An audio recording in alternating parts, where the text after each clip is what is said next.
Hey there guys, it's David D. Welcome back to another video.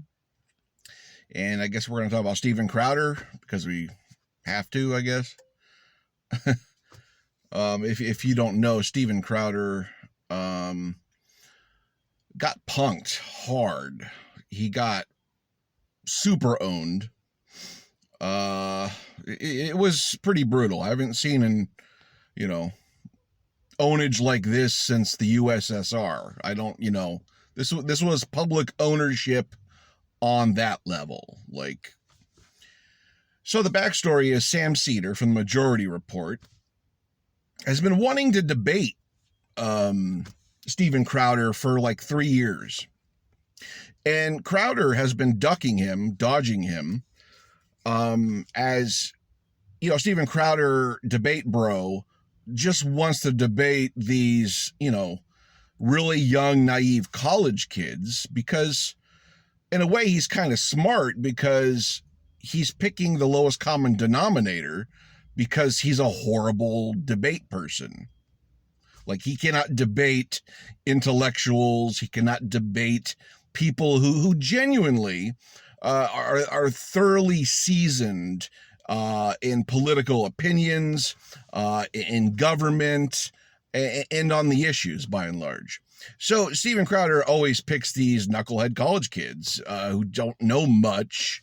I'm not trying to drag on college kids here, but I mean, he's picking college kids for a reason. It's because he knows he can pick them off. He knows that he can dominate them in the realm of debate. So he does that, and he avoids people like Sam Seder, like most people on the right do. They avoid the people they know can put up good arguments and people who know their stuff, and they tend to go to these college campuses and show off their political prowess to these naive college kids who don't know much of anything. They tend to debate these college kids who don't know much of anything. And once again, that's a smart tactic. That's very smart on the part of like Charlie Kirk and Ben Shapiro and, debate frauds like Steven Crowder. Well, Steven Crowder tried to pick off someone else of the lower realm when it comes to political debate, and it was a guy named Ethan from H3H3, huge channel, huge podcast. And they were about to start, and then Ethan and Sam Seder had it planned that they were just going to bring Sam on out of nowhere. And they did that, and it was beautiful. Oh, I swear Crowder could have peed himself like multiple times. He was so scared. And he was so scared, he didn't even let Sam Seder speak. Like, he was just trying to muscle in. He just kept on ad-homming Sam, kept on making fun of Sam. He kept on talking over Sam anytime Sam wanted to speak, and just trying to dominate him in that way. Not dominate him in debate, because he can't. He won't. He knows he's out of his league when it comes to this debate that he's been avoiding for years. And, so he tried to just muscle him with ad hom attacks, making fun of his eyes, making fun of so many things I've never even heard before. It sounded like they were all inside jokes from Steven Crowder and his buddies. I mean, it was a bloodbath. Like, this dude, like, it was a self-ownage like I have not seen in a long time. Like a scared little boy with a gun holster, just trying his darndest to not initiate a debate, to not have a conversation in good faith with Sam Seder, a man who knows his politics, a man who knows he can assert himself in debate and likely win debates. So, Steven doesn't have that. Like, he has that with college kids. He has that sort of confidence with people who barely know anything. Funny how everyone misses that, who are Steven Crowder fanboys. Like, this guy is such a joke. I mean, like, I don't know how anyone takes Steven Crowder seriously. He's completely unfunny.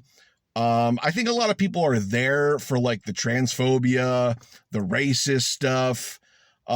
He basically runs a minstrel show. Like, it's Steven Crowder's like show is like a safe space to be racist, to be misogynist, to be like the worst person you could possibly be without judgment.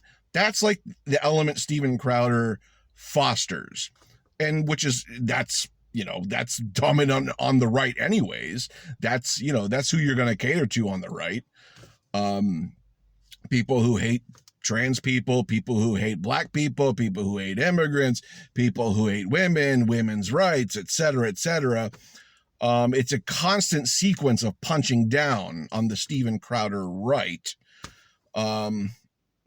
So but anyways, it was really awesome. Like, no matter what anyone tells you, it was so epic how Sam just sat there and just waited for it. And you saw this guy, this man-child with a gun holster, flailing around, just throwing out anything he could to deflect from having an honest, good faith argument. He looked so childish and so pathetic.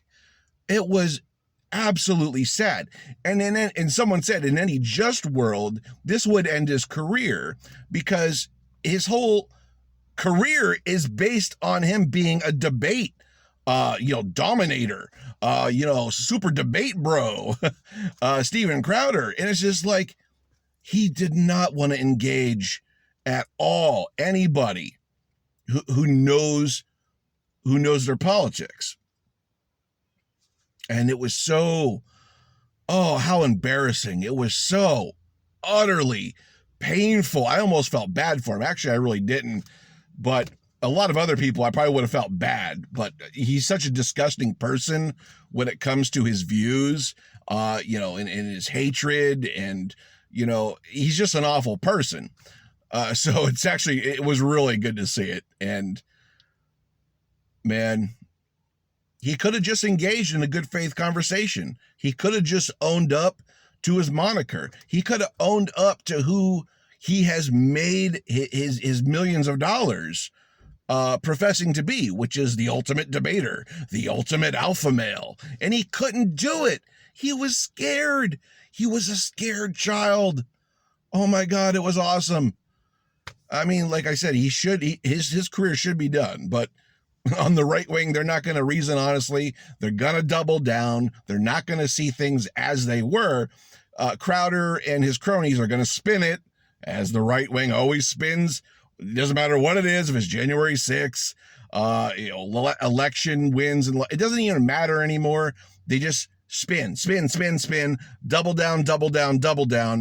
Don't think honestly. This is why no one takes anyone on the right seriously, because they just can't see things for what they actually are. Like, anyways, I hope you saw it. I hope you had a good laugh, some drama.